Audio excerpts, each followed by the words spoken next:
화를 내는 것은 좋은 것입니까? 나쁜 것입니까? 절대 나쁘다고 말을 하면 여러분은 이 새벽에 함께 저와 말씀을 들었어도 마음속에 새기지 않은 겁니다. 분을, 화를 안 내고 살 수 있는 사람은 따라서 합시다. 죽은 사람뿐이다. 네. 우리 민장로님도 제법 화를 많이 내셨어요.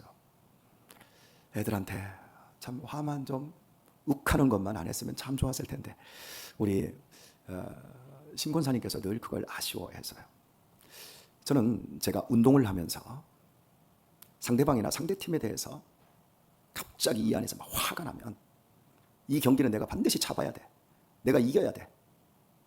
그리고 그 경기를 반드시 내 쪽으로 끌어와서 승리를 가져옵니다. 화라고 하는 것이 그 자체를, 분노라고 하는 것이 그 자체를 들여다보면 어느 방향으로 쓸 수 있느냐에 따라서 그것이 좋은 결과를 줄 수도 있고 나쁜 결과를 줄 수도 있습니다. 전쟁터에서 죽고 사느냐, 내가 이 전쟁에서 이기면 내 가족과 내 후손과 내 나라가 사는데, 독립운동을 하는데 화가 없이, 분노가 없이 그게 되겠습니까? 그러니까 분노라고 하는 걸, 다른 표현으로 화라고 하는 걸 어느 상황에서 해야 되느냐, 이건 굉장히 중요한 거예요. 문제는 이겁니다. 그 분노를 풀어야 되는데 풀지를 않고 끝까지 가는 거. 화를 냈는데 낮에 동민이하고 대은이가 서로 화를 냈는데 저녁이 됐는데도 안 풀고 앙금을 가지고 다음 날로 넘겨요. 그리고 다음 날 또 다른 이슈를 가지고 또 싸워요. 그걸 키워요. 다음 날까지 갑니다. 여러분, 그건 죄입니다. 그것은 결국 나를, 그리고 내 사랑하는 사람을 망치는 대로 갑니다. 그래서 화를 내어도 안 내고 살 수는 없겠지만 나도 화를 내더라도 지혜롭게. 그래서 여러분에게 제가 그 지혜를 예전에 한번 말씀을 드렸어요. 부부싸움을 하다가 어떻게 하라고? 자, 우리 기도하고 싸우자. 막 싸우다가도 잠깐, 당신이 지금 이 말 하려고 하고 싶지? 당신이 지금 여기서 무슨 말 하고 싶지? 우리 잠깐 기도하자. 당신은 저 방으로 가. 나는 여기 소파에서 잠시 기도할게. 그리고 5분 있다 만나. 이렇게 우리가 좀 지혜롭게 싸울 수 있어야 하죠. 우리 김윤정 집사님이 그걸 잘한다 그러더라고요. 이석봉 집사님이 이게 이 안에 분이 많아요. 그분이 어린 시절 눌려있던 것들이 아버지로부터 받던 상처가 많아서 저하고도 대화를 하는데 2번 화가 확 치밀어 오르더라고요. 네, 그래서 웬만하면 우리 이석봉 집사님을 안 건드리려고 합니다. 그런데 저보다 더 잘하는 사람이 김윤정 집사님인 것 같아요. 서울말씨, 서울말씨 이렇게 화를 내면 서울말씨를 쓰세요. 이렇게 얘기를 해서 피식피식거리고 본인이 이제 이렇게 다르게 생각을 하고 한다고 하더라고요. 이렇게 서로에게 지혜가 있어야죠. 부부가 서로를 안다 그럴 때 이 여자는 이 남자는 어느 때에 폭발한다라는 것쯤을 우리가 알잖아요. 우리가 이제 부부 생활을 하면서 내 남자의 성적 스타일이 며칠이다. 이런 걸 우리 여자들이 다 알고 있잖아요. 이거 모르면 이건 잘못하는 거예요. 그런 것처럼 내 남자는 이런 남자다. 내 여자는 이런 여자다. 그러면 그걸 잘 맞춰야 되고 화를 냈어도 그걸 빨리 풀어야 됩니다. 따라서 합시다. 빨리 주고 싶은가? 그럼 매일같이 화내면서 살아라. 성경도 분을 품으면, 화를 내면 뼈가 상한다. 근심도 뼈를 상하지만 근심보다 더 큰 것은 사실 이 안에 불을 품고 사는 거예요. 여러분, 이렇게 심리학적인 이 병 가운데 하나가 우리 대한민국에만 있는 병이 화병입니다. 여기 화병 있는 분들 계실 거예요. 이게 아예 심리학에서 대한민국에만 있는 병이 화병이에요. 이걸 어떻게 정의를 못 내려요. 그래서 아예 한국적인 표현으로 화병이다. 근데 그 화를 불을 품었다는 겁니다. 세상에서 우리가 품어야 될 것 참 많습니다. 우리 아가를 품어야 되고 또 많은 좋은 것들을 품을 수 있습니다. 그런데 절대 품으면 품을수록 자기와 주변을 다 죽이고 불태우는 것이 이게 분노입니다. 읽은 말씀, 에돔의 주인은 들여다보십시오. 저가 칼로 그 형제를 쫓아가며 긍휼을 벌이며 노가 항상입니다. 맹렬하며 분을 어떻게 품었습니다. 끝없이. 이게 문제였어요. 전쟁할 때는 분을 품어도 집에 들어가서는 분을 내려놔야죠. 그런데 끝이 없어. 회사에서 화내고 집에 와서 화내고 어린 시절 학교에서 선생님들이 보면 선생님들이 이유 없이 패요. 아무것도 아닌데 귀샤대기부터 돌리고 때려요. 저 같은 사람은 아주 선생님들에게 북이었어요. 북. 왜냐하면 어머니가 학교를 단 한 번도 안 왔지. 아예 안 오시니까요. 완전히 이제 방임된 거죠. 어머니가 생선 장사를 나가시고 집나 집안일이 바쁘니까 아예 안 오시니까 그런 애들은 못된 선생님들 집안에서 자기 아내와 다투고 오면 그날은 이유 없이 그냥 때리고 이렇게 지나가다가 이렇게 불러놓고 여기 한번 딱 떼고 딱 땡겨놓고 이름도 생각이 나요. 그 선생님은. 왜냐하면 그 당시에는 이 선생님이 왜 그러는지 몰랐는데 나중에 제가 어른이 되고 보니까 이런 선생님은 선생님 될 자격이 없다. 이런 게 느껴지는데 그게 이 안에 많은 상처를 낳더라고요. 이렇게 인간 관계가 이쪽에서 참 어려운 일을 당하면 그쪽에서 이걸 잘 다듬고 이거 풀어낼 수가 있어야 되는데 이걸 꼭 다른 곳에서 다른 사람에게 피해를 주는 사람들이 있어요. 그 중에 제일 미련한 사람들이 자기 자식에게 이 부은을 품어서 자식들을 망치는 사람들이 있어요. 자식을 망치려고 하는 사람은 단 한 사람도 없습니다. 정말 자식들 훌륭하게 키우고 싶지요. 그런데 가장 만만한 가정 내에 강자, 약자, 피해자 이게 가정 내에 이게 다 들어있어요. 그래서 상담을 하게 되면 상담은 반드시 가족 상담이 되어야 합니다. 목사님 우리 애 좀 상담 좀 해주세요. 우리 남편이 이상해요. 우리 남편은 좀 상담을 좀 필요해요. 아니요. 가족은 역학관계에 엮여 있어요. 그래서 반드시 자식을 내 남편을 내 아내가 무슨 우울증에 걸렸다. 또 신경쇠약에 걸렸다. 그리고 어떤 심적 장애를 가졌다. 이렇게 되어지면 반드시 얘가 문제예요. 얘한테 치료가 필요해요? 아니요. 꼭 기억하세요. 모든 가족의 역학 속에서 그러한 치명적인 고통이 주어진 겁니다. 그래서 반드시 가족 치료, 가족 상담이 선행되어야 이게 해결되는데 예를 들어서 내 자식이 조금 치료가 필요해요. 자식만 보냈어요. 그러면 그 자식이 그 보낸 그 심리 상담사나 정신과 의사가 반드시 가족 치료를 하세요. 100%다 그렇게 지시를 합니다. 왜냐하면 여기 가서 아무리 해도 집에 오면 그 구조 속에서 그 터전 속에서 이렇게 빚어졌기 때문에 이 구조를 바꾸지 않으면 여전히 그 안에서만 맴돌기 때문에 그렇습니다.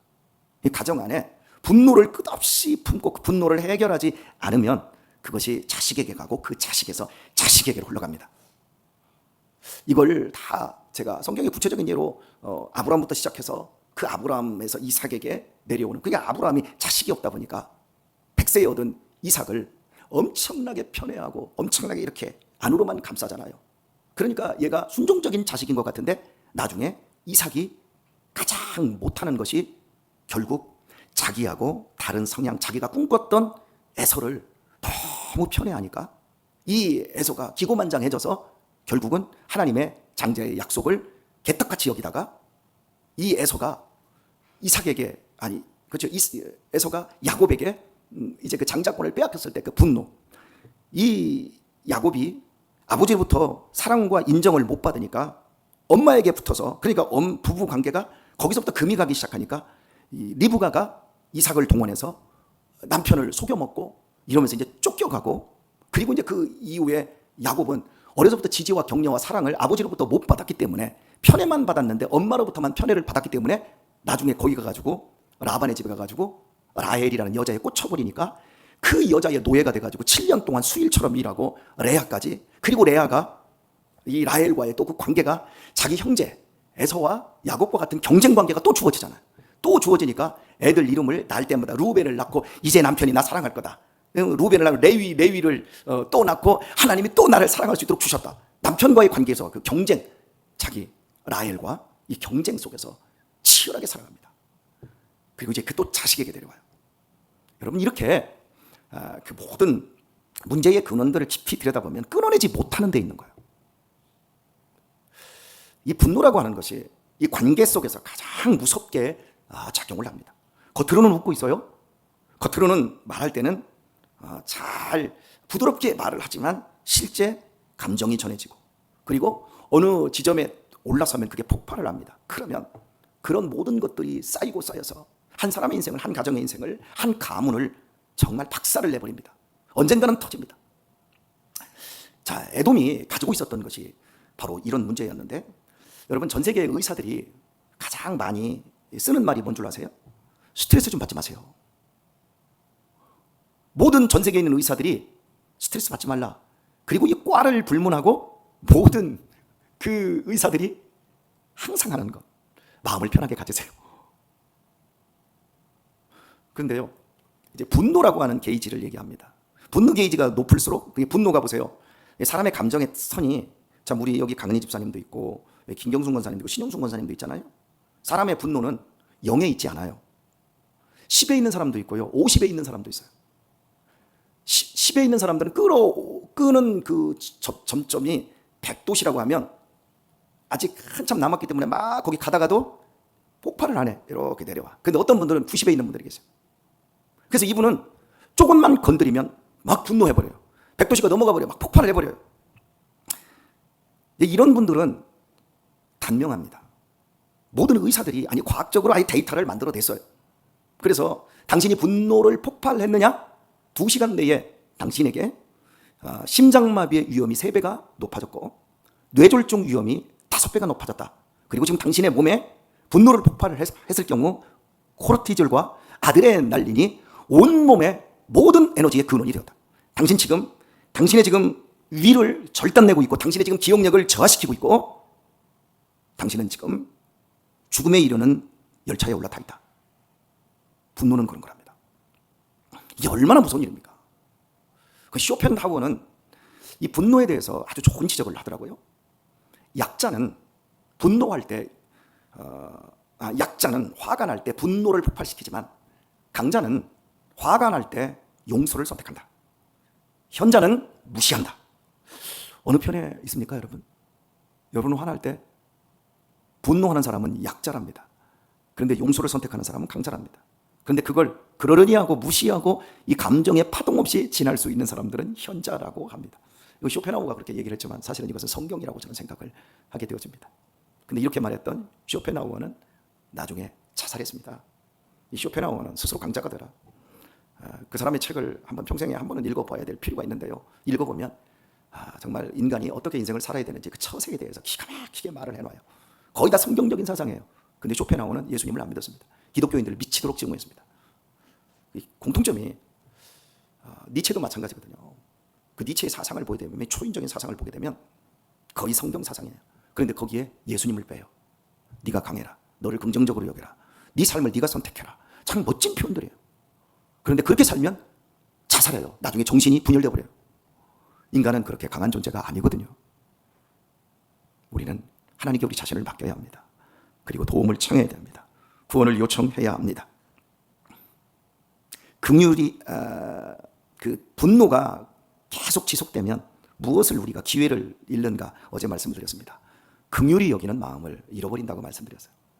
긍휼히 여기는 자는 긍휼히 여김을 받습니다. 우리가 긍휼히 여김을 받았기에 오늘 이 자리에 있습니다. 사람의 마음에서 불쌍히 여기는 이것을 지워버리고 나면 사람은 한 마리의 야수가 되어버립니다. 긍휼히 여길 때는 우리는 모두 수도자가 됩니다. 저는 나이가 먹으면서 개미 한 마리 발로 못 밟습니다. 제가 운동장을 뛰다가도 뭐 여치가 이렇게 있다, 나와 있다 그러면 반드시 그 여치나 이 개미 같은 것들을 제가 밖으로 다 내보냅니다. 그러면 제가 운동을 하다가 아저씨들이 뭐 하세요? 물어요. 그러면 이 개미들이 운동장으로 들어가지고 이렇게 지금 기를 내고 이쪽으로 가는데 지금 우리가 지금 뛰고 걷는 이 자리입니다. 이 자리에도 우리가 다 밟고 가지 않습니까? 그럼 다 죽지 않습니까? 그래서 얘들의 기를 바꾸기 위해서 앞에서부터 옆쪽으로 좀 쓸어내고 있습니다. 동네 어르신분들이 저를 보고 깜짝 놀라더라고요. 여러분, 스님들만 살생을 멀리하는 게 아닙니다. 긍휼히 여기는 마음을 가지면 그런 것도 다 귀하게 여겨집니다. 운동장에서 독사 한 마리를 봤어요. 걷다가 그러니까 유민이가 유아랑 독사를 봄과 동시에 뭘 찾으러 다녀요. 뭘 찾냐 그랬더니 돌멩이요. 왜? 저 왜 죽여야 되는데? 징그럽잖아요. 그냥 욕을 하는 거예요. 야, 쟤들이 삶의 터전을 다 잃어버렸어. 그러니까 살 데가 없으니까 여기로 기어들어왔어. 너 저거 죽이면 되겠냐? 그래서 제가 그놈을 이렇게 가는데 착 운동장 가운데로 들어가가지고 이제 독사인데 발로 조심하게 툭툭 이제 뒤를 쳤어요. 뒤를 쳐서 하수도 오수관 그 운동장 가에 파져 있거든요. 그쪽으로 해가지고 나가라고 그걸로 제가 늦었거든요. 긍휼이라고 하는 건 내가 살아있는 이 생명이 귀하다라는 것, 그걸 더 확대시켜 나가는 거예요. 이 피조 세계 속에서 하나님이 그 모든 것들을 피조에서 만들어냈어요.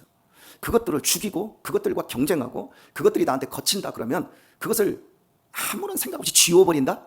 내 속에서 사람에 대한 긍휼, 내 아내에 대한 긍휼, 내 형제에 대한 긍휼, 나를 키우고 나에게 생명을 물려준 내 부모님, 내 할아버지, 이런 존재들을 내 안에서 무시하고 안 보고 지워버리는 행위야말로 그건 긍휼을 잃어버린 거예요.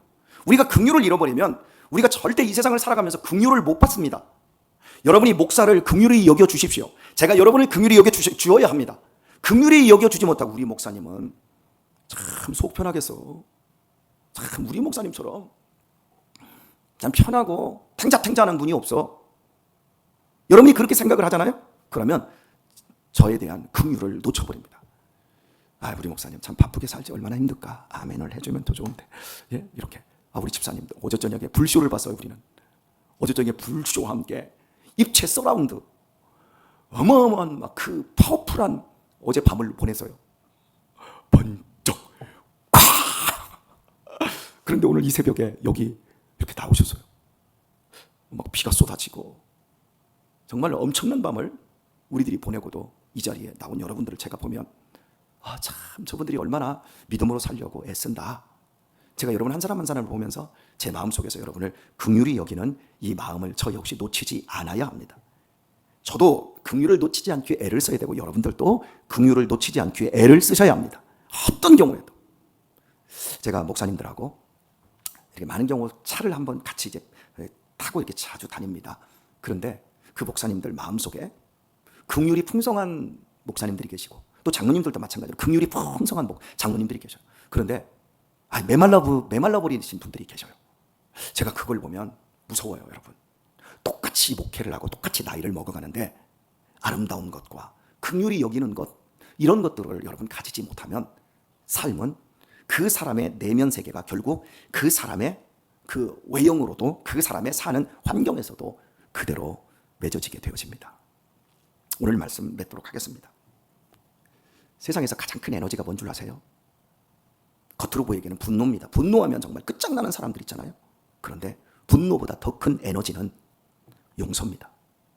용서는 예수님이 우리에게 보여주신 최고의 걸작물입니다. 여러분 용서를 착각하지 마세요. 너 이렇게 하니까 내가 용서할 거야. 너 앞으로 이렇게 살기로 결심하니까 내가 용서해 줄 거야. 네 잘못이 뭔 줄 알지? 그런데 엄마가 아빠가 너 용서해 주는 거야? 죄송합니다. 아주 거센 표현을 쓰겠습니다. 그따위 말이 포함된 것은 용서 절대 아닙니다. 용서는 무조건적인 겁니다. 네가 내 설명이 필요 없어. 네가 뭘 잘못했는지, 네가 앞으로 네 삶을 고치든지 안 고치든지 간에 나는 너를 용서해. 이런 사실조차 안 알려주는 겁니다. 그리고 너의 허물, 너의 죄, 너의 못돼 먹은 것, 너로 인해서 내가 받은 상처, 그냥 너는 몰라도 돼. 내가 다 해결했어. 내가 다 짊어질 거야. 이게 십자가에서 나타난 하나님의 사랑입니다. 우리가 아직 죄인 되었을 때, 우리가 연약하여 하나님이 있는지도 몰랐을 때, 우리가 하나님과 원수되었을 때 하나님께서 당신의 아들 예수 그리스도를 통해서 우리에게 보여주신 사랑, 그 엄청난 에너지를 힘입어 저와 여러분이 예수님을 구주로 믿게 되었습니다. 그리고 드디어 이 세월 속에서 그 하나님의 사랑이 얼마나 큰지, 내가 얼마나 멍청했던지, 내가 얼마나 미련했던지, 내가 얼마나 추악했던지 그것을 깨닫도록 하나님이 말씀으로 나를 수십 년간 다스리셔서 오늘에야 우리가 하나님 이런 엄청난 사랑을 주셨군요. 뒤늦게 알게 된 겁니다.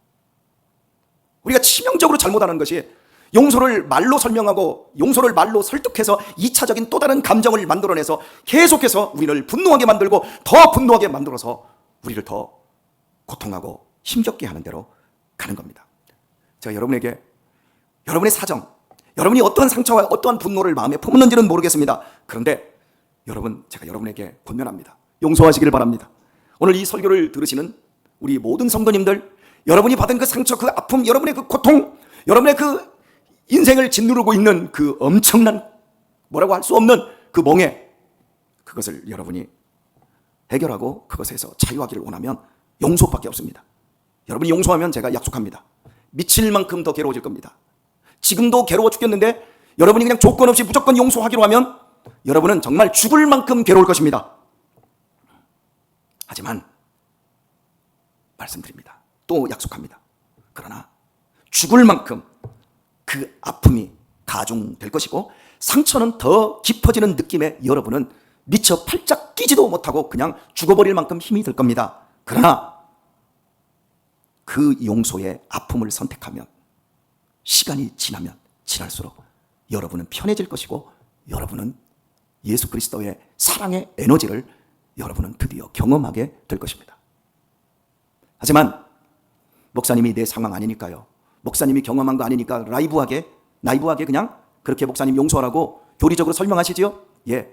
그래서 나는 절대 그 사람만큼은 이 일만큼은 용서할 수 없습니다. 그렇게 선택하실 수도 있습니다. 그러면 제가 약속합니다. 그러면 여러분의 마음은 편해지는 것이 아니라 더욱더 분노가 맹렬히 불타게 될 것이고 여러분은 심장마비나 뇌출혈이나 여러분의 위장은 착살날 것이고 여러분의 기억력은 둔화될 것이고 여러분의 인간관계는 죽을 때까지 고통해야 할 것입니다. 용서라고 하는 에너지를 쓰지 않으면 아무것도 해결되지 않습니다. 제가 말씀 맺겠습니다 했어요? 저도 분노하며 설교하니까 기억력이 잊어버려요. 다시 한번 합시다. 그것까지 제껴두고. 세월호에서 아이들이 죽어가면서 배가 기울어져 갑니다. 그런데 그때 가장 많은 전화를 두 군데다 날렸어요. 첫 번째 제일 많이 날린 데가 어디예요? 에? 아이들이 전화를 제일 많이 한대. 엄마, 아빠, 아니요. 소방서였어요. 119에다 전화해서 지금 배가 기울어져요. 빨리 와주세요. 소방서에서 뭐라고 할게요? 안전하게, 가만히, 매뉴얼대로 안전하게 가만히 있어. 선생님 지시받고 가만히 있어. 그러면 구하러 갈 거야. 빨리 와주세요. 빨리 와주세요. 신고만 하면 다 되는 줄 알아. 기다리기만 하면 다 되는 줄 알아. 내 안에 상처와 아픔으로 분노하고 괴롭고 이 문제 그냥 신고만 하면 다 되는 게 아니에요. 하나님 앞에 그냥 기도하면 끝나는 게 아니에요. 그리고 기다리면 되는 게 아니에요. 용서라는 엄청난 선택을 해야 돼요. 그 선택을 하고 기다려야 돼요. 그런데 용서라는 선택을 안 해요. 세월호 안에서 살았던 애들은 전화했어요. 그런데 배는 기울어가요. 시간이 없을 것 같아요. 그러니까 선생님이 또 방송에서는 계속해서 여기 가만히 있어라 그러는데 이 애들 몇 녀석은 가만히 있으면 안 될 것 같아. 기어 올라갑니다. 밖으로 나옵니다. 그리고 뛰어내려요. 여러분 가만히 있는 게 안전합니까? 뛰어내리는 게 안전합니까? 가만히 있는 게 안전합니다. 왜? 배가 침몰 안 했으니까. 그런데 이 아이들은 배가 침몰 직전에 다 뛰어내립니다. 간교하게 선장놈 도망가고 선원들 다 도망가고. 세상은 책임 안 집니다, 여러분. 마귀는 책임 안 집니다. 쇼펜하우어가 니체가 우리 책임집니까? 윤리와 도덕이 책임집니까? 안 집니다. 예수 그리스도 십자가만 우리를 책임을 집니다. 하나님의 사랑만이 우리를 온전케 합니다. 목사님, 분노하지 말고 설교하세요. 예, 여러분 오늘부터 분노하더라도 저처럼 살짝 넘어가고 그리고 사랑하는 교회 여러분, 정말 용서할 수 없는 사람이 우리 안에 있습니다. 용서할 수 없는 일이 있습니다.